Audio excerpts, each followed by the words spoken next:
Καλησπέρα σε όλους. Αυτό είναι το πρώτο βίντεο της Tiger FC και θα κάνω try-out τον εαυτό μου. Εδώ πέρα έχετε μια καλή παλιά.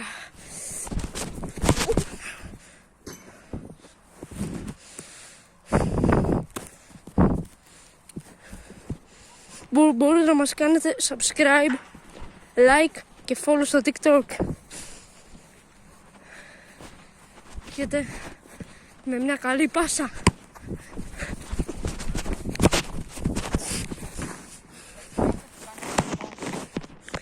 Οκ, coach.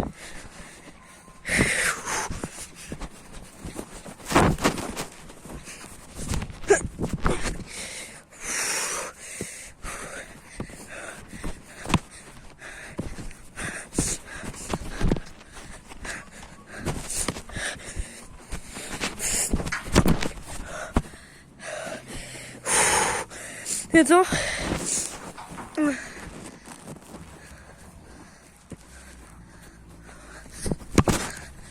αχ, κακό σουτ. Δεν πειράζει. Είμαστε εδώ και ερχόμαστε στο League των Τρικάλων.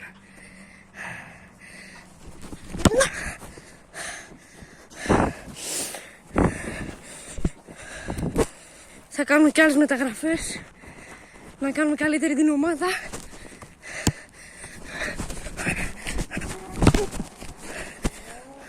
Και εμένα Αχιλλέα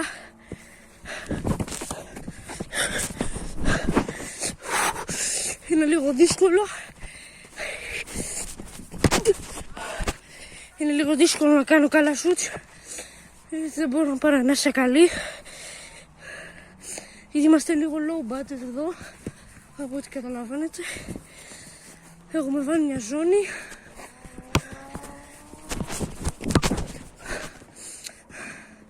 Έχουμε βάλει μια ζώνη και προσπαθούμε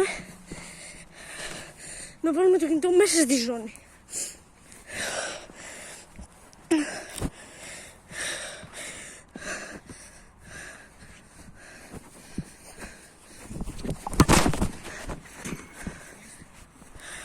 Αυτό είναι το βίντεο Tigers FC.